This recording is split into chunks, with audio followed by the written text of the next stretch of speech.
लाडक्या बहिणींचा 1500 रुपयांचा हप्ता वाढून 2100 करणार असल्याचं आश्वासन महायुती सरकारनं विधानसभा निवडणुकीदरम्यान दिलं होतं। महायुती सरकार सत्तेत आल्यानंतर राज्यातल्या लाडकींना 2100 रुपयांचे वेध लागले। पहिल्याच अर्थसंकल्पात फडणवीस सरकार वाढीव हप्त्याची घोषणा करणार असल्याचं अनेक मंत्र्यांनीही बोलून दाखवलं। मात्र यासाठी लाडक्या बहिणींना दीर्घ प्रतीक्षा करावी लागणार आहे, कारण या अर्थसंकल्पात 2100 रुपयांची तरतूद केली जाणार नसल्याचं स्वतः महिला आणि बालविकास मंत्री आदिती तटकरेंनी स्पष्ट केलंय। 5 वर्षासाठी हा जाहीरनामा जाहीर केला जातो आणि योग्य पद्धतीने त्या संदर्भातलाही प्रस्ताव विभाग म्हणून ज्या वेळेला शासन असेल, मुख्यमंत्री महोदय, दोन्ही उपमुख्यमंत्री महोदय, मंत्रिमंडळ ज्या वेळेला त्या संदर्भातलं सूचित करेल, निर्णय करेल, त्यावेळेला विभाग म्हणून आम्ही तशा पद्धतीचा प्रस्ताव जो आहे हा शासनासमोर ठेवण्यात। त्यामुळे आता लाडक्या बहिणींना 2100 रुपयांसाठी पुढच्या अर्थसंकल्पापर्यंत वाट पाहावी लागण्याची शक्यता आहे।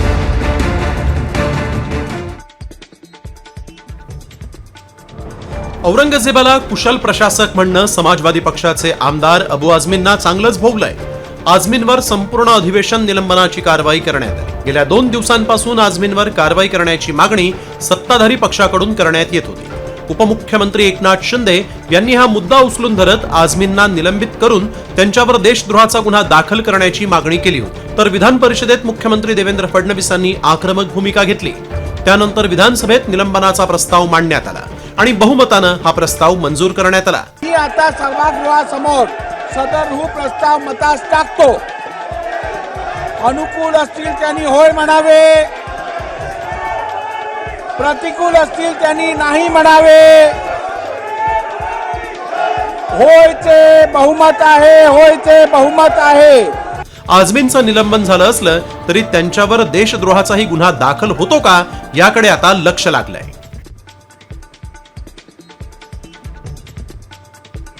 छत्रपती शिवाजी महाराजांबाबत आक्षेपार्ह वक्तव्य करणाऱ्या प्रशांत कोरटकरकडे आलिशान रोल्स रॉइस कार असल्याचं समोर आलं होतं। यावरूनच आमदार रोहित पवार यांनी मुख्यमंत्री फडणवीस यांना सवाल केलाय। ईडी आणि सीबीआयच्या ताब्यातील कार कोरटकरकडे कशी आली असा सवाल रोहित पवारांनी विचारलाय। कोरटकर हा राज्यातील आणि केंद्रातील मंत्र्यांच्या जवळचा आहे, त्यामुळे त्याच्यावर कारवाई होत नाही का असा सवाल देखील त्यांनी उपस्थित केला। मित्र आहे म्हणून त्यात काय हे नाही, पण माझं असं म्हणणं आहे की मुख्यमंत्री साहेब हे मित्रांचे मुख्यमंत्री नाहीत। मुख्यमंत्री साहेब हे महाराष्ट्राचे मुख्यमंत्री आहे आणि कोरटकर छत्रपती संभाजीराजे, छत्रपती शिवाजी महाराजांच्याबद्दल अशा काही लेवलला जाऊन बोललाय ते आम्हाला बोलता सुद्धा येत नाही। त्याच्यावर तुम्ही कारवाई करत नाही। 6 कोटीची रोल्स रॉइस आहे। आता ही रोल्स रॉइस कोणाची? ही कोणाकडे? ही ईडीकडे आणि सीबीआयकडे। आता ईडी आणि सीबीआयच्या ताब्यात असलेली गाडी बाहेर कशी येते आणि हा महाशय कोरटकर का कोण आहे त्याच्याकडे ती गाडी कशी येते? आणि आता एक महत्त्वाची बातमी समोर येते। राज्य सरकारकडून आज सर्व आमदारांना छावा चित्रपट दाखवण्यात आलाय। यावरून शरद पवार गटाचे आमदार रोहित पवारांनी सरकारवर निशाणा साधलाय। आधी छत्रपती शिवाजी महाराजांबद्दल आक्षेपार्ह वक्तव्य करणाऱ्या प्रशांत कोरटकरला तात्काळ अटक करा आणि त्यानंतर छावा चित्रपट बघायला जा अशी टीका रोहित पवार यांनी केली आहे। तर माजी मुख्यमंत्री उद्धव ठाकरेंनी छावा सिनेमा पाहण्यावरून शिंदेंना टोला लगावलाय।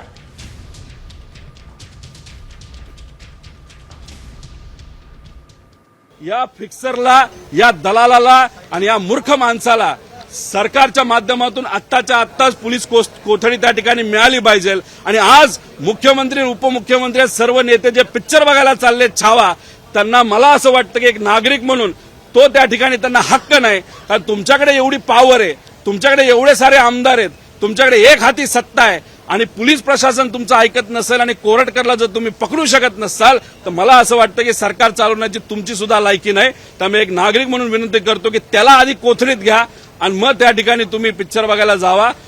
ज्यांनी स्वराज्यासाठी धर्म न सोडता मेलो तरी 72 हे नुसतं बोलून नाही तर दुर्दैवाने त्यांचे भोगावं लागलं, त्या संभाजीराजांचा पिक्चर या गद्दारांना दाखवलाच पाहिजे। आणि जे काय सगळे पळून गेले भीतीने, ईडी, इन्कम टॅक्स, सीबीआय, तेव्हा तर ह्या आपल्या राजाने संभाजीराज म्हणून आम्ही त्यांना दैवत मानतो, तर त्यांच्यापासून काहीतरी बोध घ्यायला पाहिजे आणि विशेषतः या गद्दारांनी छावा चित्रपट पाहायलाच पाहिजे। वळतो पुढच्या बातमीकडे। विधानसभेत आदित्य ठाकरेंनी मंत्री गुलाबराव पाटलांची अक्कल काढली तर पाटलांनी ठाकरेंचा बाप काढलाय। जाणून घेऊयात 60 सेकंदात नेमकं काय घडलंय।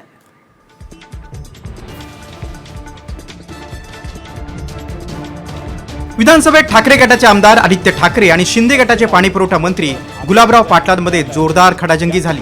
मंत्री अभ्यास करून बोलत नाहीत, त्यांना त्यांच्या खात्यातल्या कळत नाही असा सवाल आदित्य ठाकरेंनी केला. त्यावर संतापलेला गुलाबराव पाटलांनी थेट ठाकरेंचा बाप काढला. तुमच्या वडिलांना कळलं म्हणूनच त्यांनी मला मंत्री केलं असं प्रत्युत्तर पाटलांनी आदित्य ठाकरेंना दिलं. की खात्याचा अभ्यास करून बघा, सत्ताधारी पक्षाचे पण अनेक प्रश्न आहेत आणि ते उत्तर देऊ शकत नाहीत सत्ताधारी पक्षाच्या आमदारांना. तर माझी आपल्याकडे विनंती राहील की उत्तर राखीव ठेवा, मंत्र्यांना सांगा अभ्यास करून उत्तर द्या. त्यांच्या बापाला मी कळला होता म्हणून त्यांनी मला खातं दिलं होतं, हे त्यांना माहित नाही अजून. बोला मंत्री महोदय, बोला मंत्री महोदय, बोला. त्या वडिलांना कळलं होतं म्हणून त्यांनी मला हे खातं दिलं होतं. ठाकरे आणि पाटलांमधील टशन विधानसभेबाहेर देखील दिसून आली. आदित्य ठाकरे समोरून जात असताना पुन्हा मंत्र्यांच्या अभ्यासाचा मुद्दा छेडला. त्यामुळे गुलाबरावांनी त्यांच्याकडे पाहून खोचक टोला लगावल्याचं दिसलं.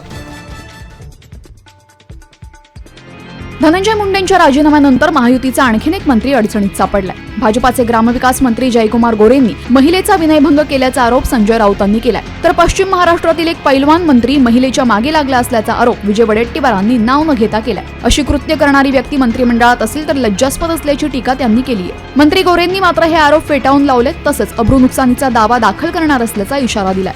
6 वर्षानंतर हाच विषय का आला मला माहिती नाही, परंतु ज्या लोकांनी हा विषय समोर आणला, ज्या निराधार आरोप केलेला आहे त्यांच्यावर मी हक्कभंगाचा प्रस्ताव आणणार आणि त्यांच्यावर मी अब्रू नुकसानीचा दावाही दाखल करणार. हंबीररावांच्या वंशजांना त्रास देत आहेत आणि ते पण फडणवीस सरकारचे आणि फडणवीसांचे अतिशय लाडके मंत्री. ही मला कालच रात्री या प्रकरणाबद्दल सगळी माहिती मिळाली. गोरेंविरोधात आता अंजली दमानियाही मैदानात उतरल्या. त्यामुळे गोरे दावा दाखल करणार की दमानियाच गोरेंसाठी डोकेदुखी ठरणार याबाबत उत्सुकता आहे. विधान परिषदेच्या उपसभापती डॉक्टर नीलम गोऱ्हे यांच्या विरोधात महाविकास आघाडीनं विधान परिषदेत अविश्वास प्रस्ताव दाखल करण्याची सूचना दिली आहे. नीलम गोऱ्हे या अनेक वादग्रस्त विधानांमुळे चर्चेत होत्या. त्यांनी सभागृहाचा विश्वास गमावला असल्याने त्यांच्या विरोधात अविश्वास प्रस्ताव दाखल करण्याची सूचना विरोधकांनी केली आहे. याबाबत विधान परिषदेचे विरोधी पक्षनेते अंबादास दानवे यांनी विधान परिषदेच्या सभापतींना पत्र लिहिलंय. उपसभापतींना पदावरून दूर करण्यासंबंधीच्या प्रस्तावाची सूचना विरोधकांनी सभापतींकडे केली आहे. तो खरा अविश्वास प्रस्ताव आणायला आमच्याकडनं उशीर झाला. आतापर्यंत त्या निलंबितच व्हायला पाहिजे होत्या, कारण अविश्वास प्रस्ताव आणल्यानंतर त्याच्यावरती या अधिवेशनातच चर्चा आम्हाला अपेक्षित आहे. आणि कोणी जरी असलं तरी ज्यांनी जर का त्या एखाद्या नियमाचा किंवा कायद्याचा भंग केला असेल आणि अविश्वास ठराव ज्या कारणासाठी आणले ती कारणं तुमच्यासमोर येतील. पण पक्षांतर हाही एक विषय आहे, तर मला असं वाटतं यापूर्वीच हा ठराव आणला पाहिजे होता आणि मंजूर व्हायला पाहिजे होता. कृषी मंत्री माणिकराव कोकाटेंचं मंत्रिपद थोडक्यात वाचलंय, कारण त्यांना नाशिक जिल्हा सत्र न्यायालयानं दिलासा दिलाय. शासकीय योजनेत सवलतीच्या दरात म्हाडाचं घर लाटल्याप्रकरणी विशेष न्यायालयानं त्यांना 2 वर्षांची शिक्षा सुनावली होती. या शिक्षेला जिल्हा सत्र न्यायालयानं स्थगिती दिली. अपील सुरू असेपर्यंत ही स्थगिती देण्यात आली. त्यामुळे माणिकराव कोकाटेंना मोठा दिलासा मिळालाय. आता अपिलामध्ये जो आम्ही शिक्षेला स्थगिती मिळावी, कन्व्हिक्शनला स्टे मिळावा म्हणून जो अर्ज दाखल केला होता तो आता मेहरबान कोर्टाने मंजूर केलेला आहे. आणि आता 2 ऑर्डर झालेले आहेत. एक शिक्षेची अंमलबजावणी स्थगित केली होती सुरुवातीला, आता पूर्ण शिक्षा स्थगित केलेली आहे. कोकाटेंना दिलासा मिळाल्यामुळे उपमुख्यमंत्री अजित पवारांनीही सुटकेचा श्वास सोडला असेल. शिक्षेला स्थगिती मिळाली नसती तर मुंडेंपाठोपाठ कोकाटेंनाही मंत्रीपदाचा राजीनामा द्यावा लागला असता. आणि आता एक धक्कादायक बातमी समोर येते बीडमधून. बीडमध्ये गुंडगिरी अजूनही सुरूच आहे. एका व्यक्तीला अमानुष मारहाण करतानाचा व्हिडिओ सध्या समोर आला. या व्यक्तीला पकडून त्याच्या तळपायावर बॅटने मारहाण करत असल्याचं या व्हिडिओमध्ये आपण पाहू शकतो. ही धक्कादायक घटना बीडच्या शिरूरमध्ये घडली आहे. हा व्हिडिओ समोर आला असून मारहाण करणाऱ्यांवर कारवाई केलेली नाहीये. एवढ्या अमानुषपणे मारहाण का करण्यात आली हे कळू शकलेलं नाहीये. मात्र मारहाण करणारे हे सुरेश धस यांचे कार्यकर्ते असल्याचा आरोप होतोय.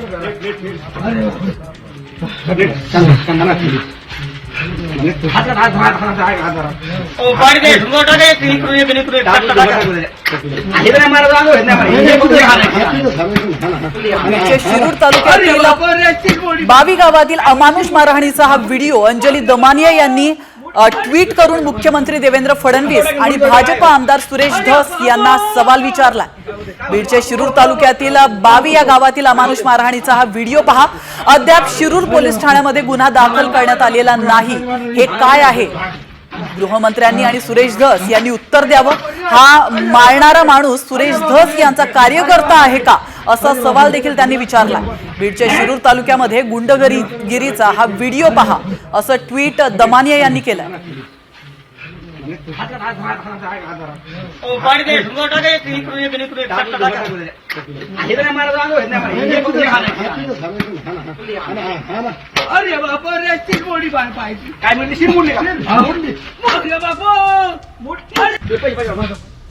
तर आपण पाहतोय बीडच्या शिरूर तालुक्यातील बावी गावातील अमानुष मारहाणीचा हा व्हिडिओ पहा।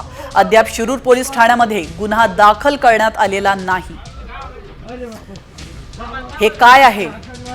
गृहमंत्र्यांनी आणि सुरेश धस यांनी उत्तर द्यावं। हा मारणारा माणूस सुरेश धसांचा कार्यकर्ता आहे का, असा सवाल ट्विटच्या माध्यमातून अंजली दमानिया यांनी विचारला। सरपंच संतोष देशमुख हत्या प्रकरणी सीआयडीनं न्यायालयात सादर केलेल्या आरोपपत्रातून आणखी एक महत्त्वाची माहिती समोर आली आहे। यामध्ये वाल्मिक कराडच्या श्रीमंतीचा तपशील समोर आलाय। कराडकडे 3 आयफोन होते। संतोष देशमुख हत्या प्रकरणानंतर कराडने या तिन्ही आयफोन मधील डेटा डिलीट केला होता। मात्र एसआयटीच्या पथकानं तंत्रज्ञानाची मदत घेऊन हा डेटा रिकव्हर केलाय। त्यानंतर पोलिसांच्या हाती महत्त्वाची माहिती लागली आहे। या आयफोन मधील अनेक फोटोज, व्हिडिओज तपास अधिकाऱ्यांच्या हाती लागलेत। त्यामुळे कराडशी संपर्क असलेल्या बड्या धेंड्यांची नावं आता समोर येण्याची शक्यता आहे। तर गोल्डन रंगाचा आयफोन 16 प्रो 3 लाखांचा आयफोन कराडकडे आहे। एकूण 3 आयफोन त्याचे सापडलेले आहेत, त्यापैकी 2 लाखांचा गोल्डन रंगाचा आयफोन 13 प्रो देखील त्याच्यामध्ये आहे आणि 1.5 लाखांचा फिक्कट निळ्या रंगाचा आयफोन 13 प्रो असे एकूण 3 आयफोन या तपासामध्ये समोर आलेत।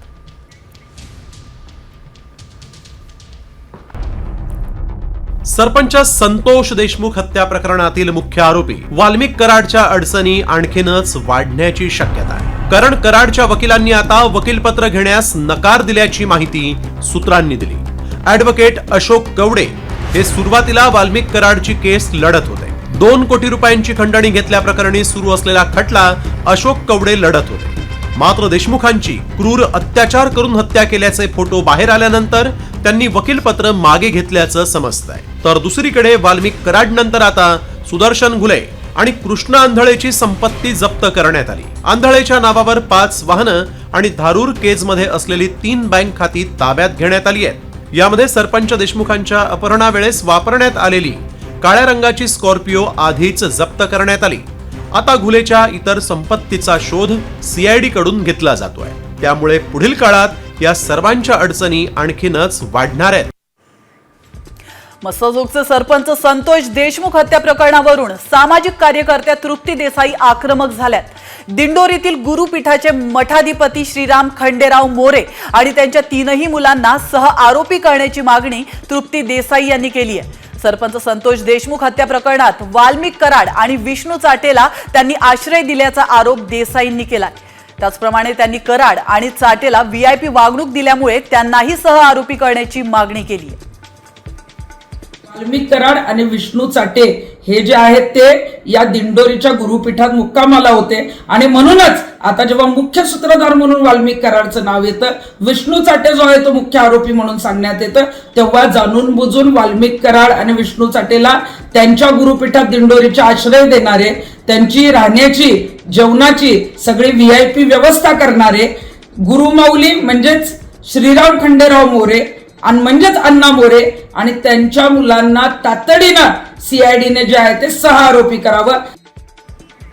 आणि आता एक ब्रेकिंग न्यूज आहे। आता बातमी जालन्यातील एका राक्षसी कृत्याची आहे। भोकरदन तालुक्यातल्या अनवा गावात एका व्यक्तीला लोखंडी रॉडने चटके देऊन अमानुष मारहाण केल्याचा प्रकार समोर आलाय।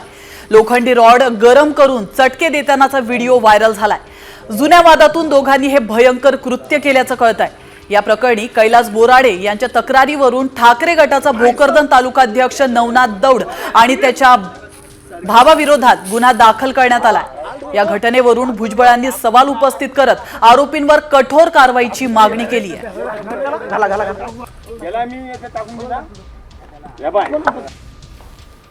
कोळशे पेटवून कोळशाची धग त्याच्यामध्ये पलिते आणि त्या पलितेने जे आहे अध्यक्ष महोदय ह्या बोराडे काय याला एवढे चटके दिले, त्याचे मांस बाहेर त्याच्या गुदद्वारामध्ये त्या गरमची सळई जी आहे ती घुसवण्यात आली.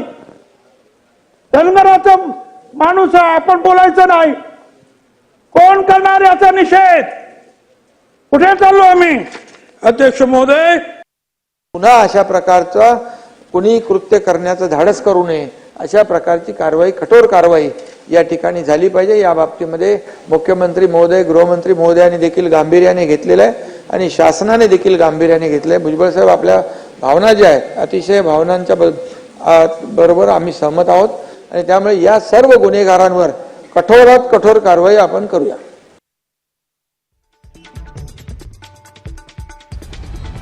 राज्याची आरोग्य यंत्रणा आज कशी सलाईनवर असल्याचा साम टीव्हीने पर्दाफाश केलाय. राज्यात खेड्यापाड्यापर्यंत सेवा देणारी 108 रुग्णवाहिकाच अनफिट असल्याचं साम टीव्हीच्या एक्सक्लुझिव्ह रिपोर्टमधून समोर आलंय. अत्यंत जुनाट रुग्णवाहिकेतून रुग्णसेवा सुरू आहे. 11 वर्ष जुन्या या गाड्या आहेत.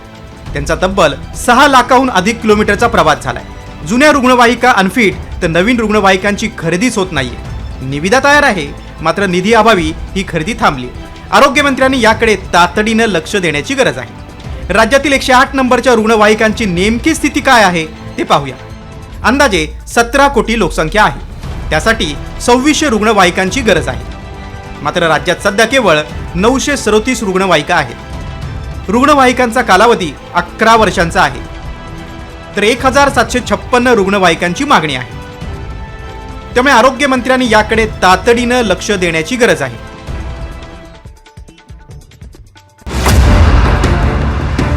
मराठवाड्यात काही ठिकाणी दगडांचा पाऊस पडतो. आकाशातून दगड पडत असल्याचा दावा बीड जिल्ह्यातल्या वडवणी तालुक्यातल्या नागरिकांनी केलाय. आकाशातून दगड पडताना मोठा आवाज होत असल्यानं नागरिकांमध्ये भीतीचं वातावरण पसरलंय. ही मोठी दगड आकाशातून एवढ्या वेगानं आली की घराचा पत्रा फाडून ते थेट घरात पडले. तर काही ठिकाणी हा दगडांचा पाऊस शेत शिवारातही झालाय. ते दुपारी 2 वाजता आवाज झाला. मी बाहेर बसलेलो होतो. मग बाहेरून मध्ये येऊन बघितलं तर पत्राला धवाड पडून खाली चूल फुटली. तर त्याच्यामुळं आमची इथं बाया पोरं जेवत होते समोरच. तर त्याच्यामुळं आम्हाला भीती निर्माण झाली, भी वाटते. गावात आणखीन 2-3 जागेवर असे दगड पडले आवाजामुळं. तर ते बी दगड आणले इथं. संभाजीनगरच्या भूवैज्ञानिकांनी घटनास्थळी जाऊन आकाशातून पडलेले दगड ताब्यात घेतले. आकाशातून हे दगड कसे पडतायत, दगड पडण्यामागचं कारण काय आहे याचं संशोधन करण्यात येतंय. मात्र सध्या तरी नागरिकांमध्ये दहशत निर्माण झाली आहे.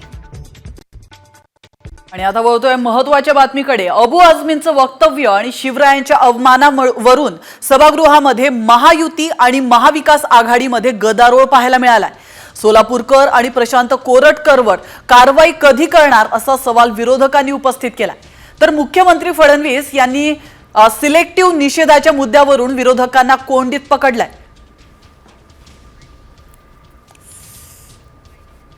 जितेंद्र आव्हाड या ठिकाणी म्हणतात की औरंगजेब होते म्हणून छत्रपती शिवाजी महाराज. औरंगजेब किती बलाढ्य होता, महाराज 5 फुटाचे होते. हे रेकॉर्ड होत, त्याच्यात नाही निषेध करत तुम्ही. असं सिलेक्टिव्ह करू नका. पंडित जवाहरलाल नेहरूंनी छत्रपती शिवाजी महाराजांच्या बद्दल जे डिस्कवरी ऑफ इंडिया मध्ये लिहिलं त्याचा निषेध करणार आहात का? आहे हिम्मत? आहे का हिम्मत? अरे आहे का हिम्मत? आहे का हिम्मत? आहे हिम्मत तुमच्यामध्ये? बिबट्याच्या हल्ल्याचा बनाव करून महिलेची हत्या केल्याचा प्रकार दौंडच्या कडे ठाणेमध्ये घडलेला आहे. अनैतिक संबंधातून पुतण्यानेच दगडाने ठेचून हत्या केल्याचं पोलीस तपासात उघड झालंय. या प्रकरणी पोलिसांनी सतीलाल मोरे, अनिल धावडेला अटक केली आहे. शेतात काम करणाऱ्या महिलेचा बिबट्याच्या हल्ल्यात मृत्यू झाल्याचा बनाव त्याने रचला होता.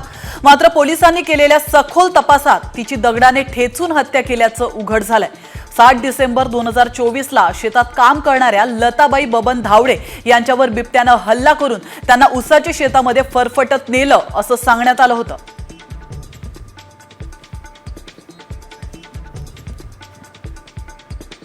दोन आरोपी आहेत त्या दोघांनी त्या ठिकाणी कट रचला. एक जणानं जो मोरे आहे त्यानं जाऊन त्या ठिकाणी त्या महिलेला एका बाजूला बोलून घेतलं.